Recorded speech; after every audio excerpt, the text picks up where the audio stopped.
23ാമത് Sharjah heritage ഫെസ്റ്റിവലിൻ്റെ ദിനങ്ങളാണ് കടന്നുപോകുന്നത്.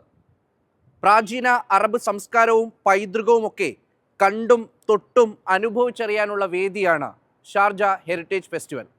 ഫെസ്റ്റിവലിൻ്റെ കാഴ്ചകളിലേക്കാണ് ആദ്യം.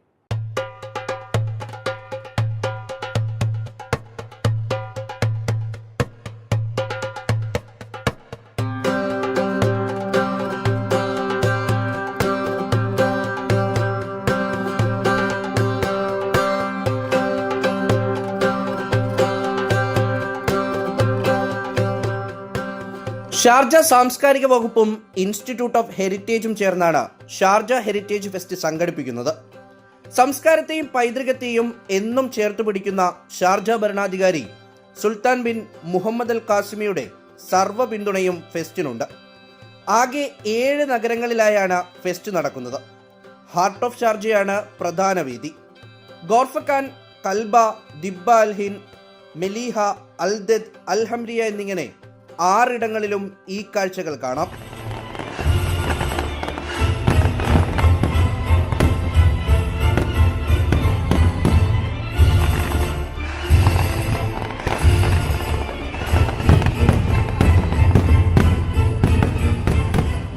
ചില പുരാതന കടകളാണ് ഫെസ്റ്റിവൽ നഗരിയിലേക്ക് കാഴ്ചക്കാരെ സ്വാഗതം ചെയ്യുന്നത്.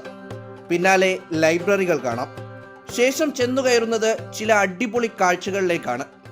പരമ്പരാഗത നെയ്ത്തിന്റെ കാഴ്ചകൾ, നൂലുണ്ടാക്കുന്നതിൻ്റെ, തുന്നുന്നതിൻ്റെ, ഈന്തപ്പനയോലകൾ മെടഞ്ഞ് കുട്ടയും ചട്ടിയുമൊക്കെ നിർമ്മിക്കുന്ന കാഴ്ചകൾ. മുതിർന്ന സ്ത്രീകളാണ് ഏറെയുമുള്ളത്. വേഷവിധാനങ്ങളൊക്കെ പഴയ അറബിക് രീതികളെ സൂചിപ്പിക്കുന്നു.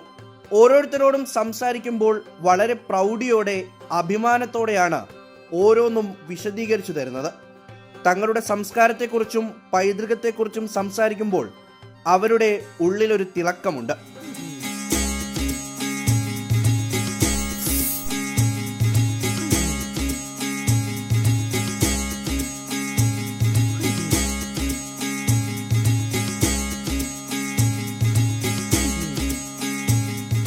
ഷാർജ ഹെറിറ്റേജ് ഫെസ്റ്റിവലിൽ എത്തിയാൽ നിർബന്ധമായും കണ്ടിരിക്കേണ്ട ഒരിടമാണിത്. കാരണം ഇവിടുത്തെ ഈ പരമ്പരാഗത കരകൗശല വസ്തുക്കളുടെ നിർമ്മാണവും ഒക്കെ നടക്കുന്ന ഒരു പവിലിയനാണിത്. എല്ലാവരും പഴയ ആ ഒരു ട്രഡീഷണൽ ഡ്രസ്സിൽ, ആ ഒരു ലുക്കിലൊക്കെയാണ്, മുഖത്തൊരു പ്രത്യേക ഇതൊക്കെ ഇട്ട് അങ്ങനെ ഇരുന്നാണ് ഇത് ചെയ്യുന്നത്. ഒപ്പം തന്നെ ഈ ഈന്തപ്പനയോല, നമ്മുടെ നാട്ടിലൊക്കെ ഈ മുത്തശ്ശിമാരൊക്കെ ഓല കൊണ്ട് മെടഞ്ഞ് ഓരോ സാധനങ്ങൾ ഉണ്ടാക്കുന്ന കണ്ടിട്ടുണ്ട്. അതുപോലെ ഈന്തപ്പനയോല കൊണ്ട് മെടഞ്ഞ് ഓരോ സംഭവങ്ങൾ, ഈ കുട്ടയായാലും വട്ടിയായാലും, ഒപ്പം തന്നെ അങ്ങനെ കുറേ ചവിട്ടി പോലെയുള്ള സാധനങ്ങൾ, ഇതൊക്കെ ഉണ്ടാക്കുന്നത് പ്രത്യേകമായിട്ടിവിടെ കാണാൻ കഴിയും. ഒപ്പം തന്നെ ഈ കൈകൊണ്ട്, നൂലുകൊണ്ട് ഓരോ പ്രത്യേക ഡിസൈനുകൾ, ഈ ഡ്രസ്സിലൊക്കെ നമ്മൾ പിടിപ്പിക്കുന്ന പലതരത്തിലുള്ള ഡിസൈനുകൾ, ഇതൊക്കെ ഉണ്ടാക്കുന്നതും ഒക്കെ ഈ ഒരു പവിലിയനിൽ ഇങ്ങനെ കാണാൻ കഴിയും. എന്തായാലും ആ ഒരു പരമ്പരാഗത രീതിയിൽ അവർ കൈകൊണ്ട് ഇതൊക്കെ ചെയ്യുന്ന കാണുമ്പോൾ ഭയങ്കര എക്സ്പേർട്ടുകളാണ്. അത്ര ഫാസ്റ്റിലാണ് ചെയ്യുന്നത്. അത്ര ഒരു വൈദഗ്ധ്യമുള്ള ജോലി, അടിപൊളിയായിട്ട് ചെയ്യുന്ന കാഴ്ചകളൊക്കെ ഈ തണുത്ത ഈ കാറ്റൊക്കെ കൊണ്ട് ഇങ്ങനെ കണ്ടുപോകാൻ വലിയ രസമാണ്.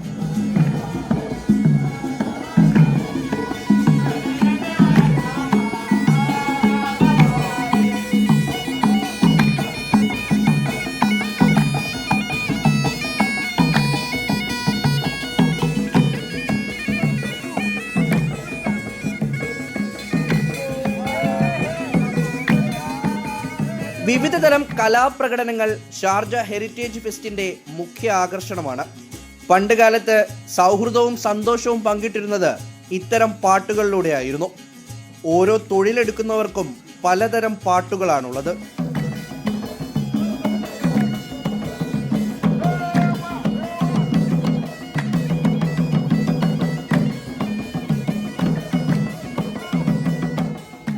വിവിധ രാജ്യങ്ങളിൽ നിന്നെത്തിയവരുടെ പാട്ടും ആസ്വദിക്കാനാകും.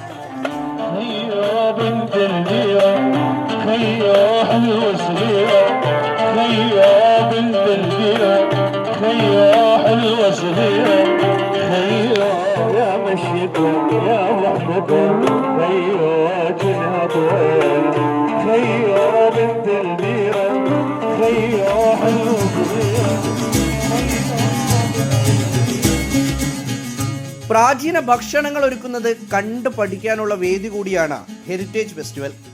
പുതുതലമുറയ്ക്ക് അത് ആസ്വദിച്ച് കഴിക്കാം.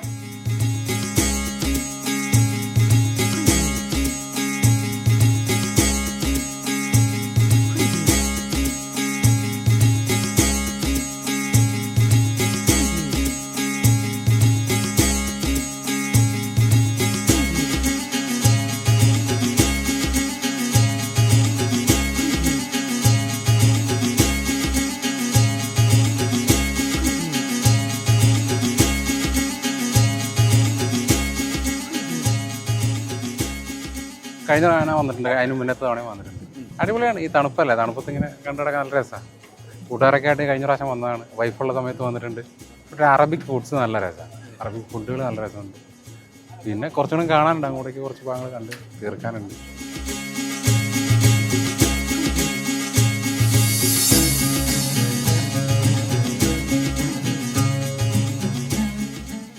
കുട്ടികൾക്കായി പ്രത്യേക ഗെയിമുകളും അവരുടെ കലാപ്രകടനങ്ങളും ഫെസ്റ്റിന്റെ ഭാഗമാണ്.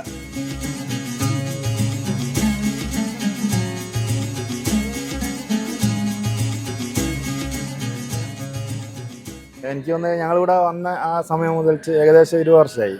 ആ സമയം മുതൽ ഇവിടെ വരാറുണ്ട്, എല്ലാ വർഷവും വരാറുണ്ട്. പിന്നെ കഴിഞ്ഞ വർഷം ഇത്രയൊന്നും വിപുലമായിട്ടില്ലായിരുന്നു, ഈ ഒരു ഏരിയ മാത്രമായിരുന്നു. ഇപ്പോൾ അപ്പുറത്തും കൂടി എടുത്ത് ഇപ്പോൾ ഒന്നും കൂടി ഒന്ന് ഉഷാറായി.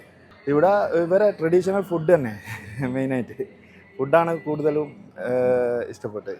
പിന്നെ അപ്പുറത്തെ ഭാഗത്ത് കുറേ ഇവരെ ട്രഡീഷണൽ കാര്യങ്ങളും പിന്നെ പഴയ ജീവിതശൈലിയും കാര്യങ്ങളും എല്ലാം ഭയങ്കരമായിട്ട് എന്താ പറയുക, ഒരു നൊസ്റ്റാൾജിക് ഫീലാണ്. മുക്കുവന്മാർ ഉപയോഗിച്ചിരുന്ന സർവ്വ വസ്തുക്കളും കണ്ടു മനസ്സിലാക്കാൻ പ്രത്യേക പവിലിയനുണ്ട്. ഓരോ സാഹചര്യങ്ങളിലും അവരുപയോഗിച്ചിരുന്ന ഉപകരണങ്ങൾ.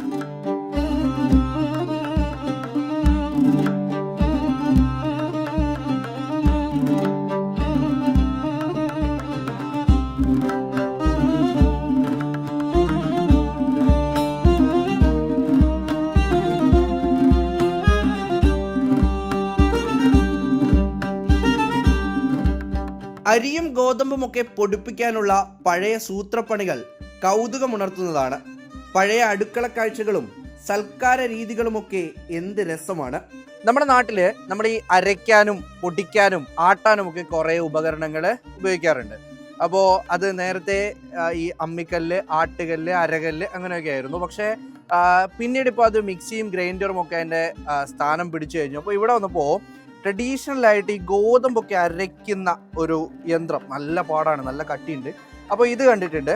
അതായത് നമ്മൾ ഗോതമ്പോ അരിയോ എന്താണെന്ന് വെച്ചാൽ ഇങ്ങനെ എടുത്ത് നമ്മുടെ ഈ ഒരു അകത്തെ ഹോളിലേക്ക് ഇടുക. എന്നിട്ട് ഇത് രണ്ട് വലിയ കല്ലാണ്. ഈ രണ്ട് കല്ല് നമ്മുടെ പവർ കൊണ്ട് ഇങ്ങനെ കറക്കിയിട്ടാണ് ഇത് പൊടിക്കുക. അപ്പോൾ അത്തരത്തിൽ പല ഉപകരണങ്ങളും പണ്ട് ട്രഡീഷണൽ ആയിട്ടുള്ള പല സാധനങ്ങളും നമുക്കിവിടെ കാണാൻ പറ്റുന്നുണ്ട്.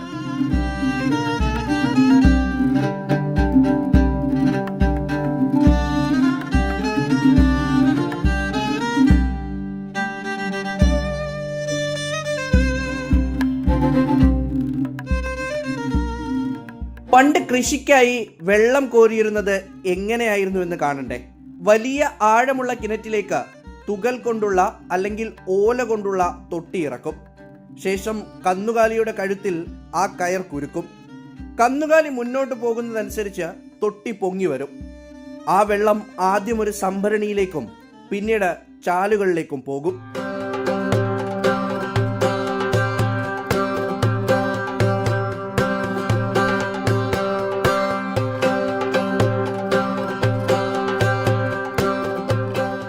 പോർച്ചുഗലാണ് ഇത്തവണത്തെ ഫെസ്റ്റിന്റെ guest of owner.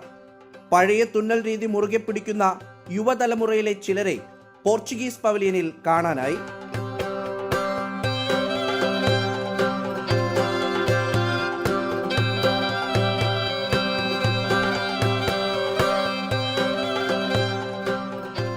I am doing Populais, which is characteristic of my city in Vila de Conde in Portugal.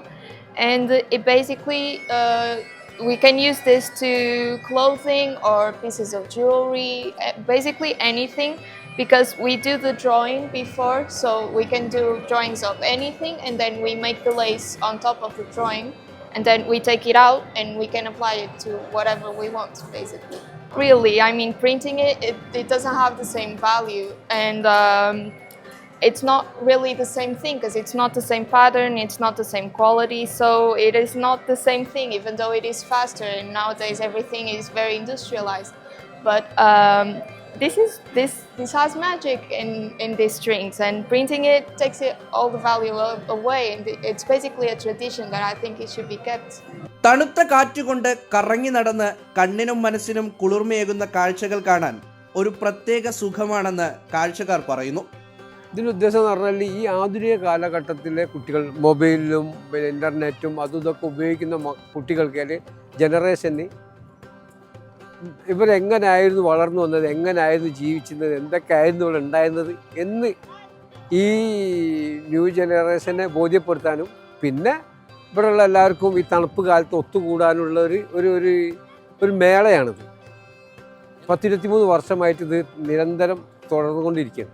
ഇത് ഷാർജൻ്റെ അകത്ത് ഇപ്പോൾ ഷാർജ ഇവിടെ ഈ ഷാർജ റോളയെന്നും ബാങ്ക് സ്ട്രീറ്റിൻ്റെ ബാക്കിലായിട്ട് വരും. ഇതൊന്ന് പിന്നെ മലിഹ റോഡിലുണ്ട്, പിന്നെ കൽബേലുണ്ട്, ദിബേലുണ്ട്, പിന്നെ കോർഫുഖാനുണ്ട്. അങ്ങനെ 4-5 സ്ഥലത്ത് ഇത് ഇങ്ങനെ ഓടിക്കൊണ്ടിരിക്കും, അതായത് ഉദ്ഘാടനം ചെയ്തുകൊണ്ട് പരിപാടി നടന്നുകൊണ്ടിരിക്കും. ഇതൊരു ഉത്സവമാണ് മോനെ. പഴയ കാലത്തുള്ള പാട്ടും നമ്മൾ മൊബൈലൊക്കെ ഒരു ഭാഗത്ത് ഒതുക്കി വെച്ചിട്ട് ഇതിങ്ങനെ കണ്ടിങ്ങനെ കണ്ണ് നിറഞ്ഞ് മനസ്സ് ആസ്വദിച്ച് അങ്ങനെ പോകും. പഴയകാലത്തെ പാട്ടും പിന്നെ കുട്ടികൾ വന്നാൽ കുട്ടികൾക്ക് പല ചെറിയ ചെറിയ മത്സരങ്ങളുണ്ട്, പിന്നെ പെയിൻറ്റിങ് ഉണ്ട്, പിന്നെ വർക്ക്ഷോപ്പ് ഉണ്ട്. ഇതിലൊക്കെ അവർക്ക് പങ്കെടുക്കാം, സമ്മാനങ്ങൾ നേടാം. അത് പങ്കെടുത്താലും വിജയിച്ചാലും വിജയിച്ചിട്ട് എല്ലാവർക്കും സമ്മാനം കൊടുക്കും. പിന്നെ ഷെയ്ഖ് സുൽത്താൻ്റെ നേതൃത്വത്തിലാണിത്, ഷാർജ ഭരണാധികാരിയുടെ പ്രത്യേക താല്പര്യത്തിലാണ് ഈ കാര്യങ്ങൾ നടക്കുന്നത്. അതിൻ്റെ ചെയർമാൻ ഒക്കെ ഉണ്ട് ഇതിൽ.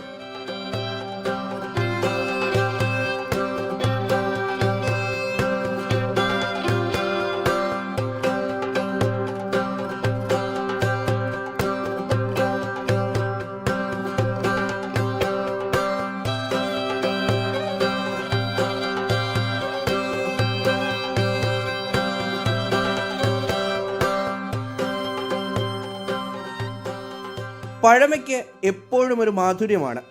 എത്രയൊക്കെ കാലം അതിവേഗം മുന്നോട്ട് കുതിച്ചാലും ഈ കാഴ്ചകൾ തരുന്ന സന്തോഷവും തിളക്കവുമൊന്നും അങ്ങനെ പോയിപ്പോവില്ല. മനുഷ്യനുള്ളിടത്തോളം കാലം ചരിത്രം അവനെ തിരികെ വിളിക്കുമെന്നാണ് ഈ ജനസഞ്ചയം ഓർമ്മിപ്പിക്കുന്നത്.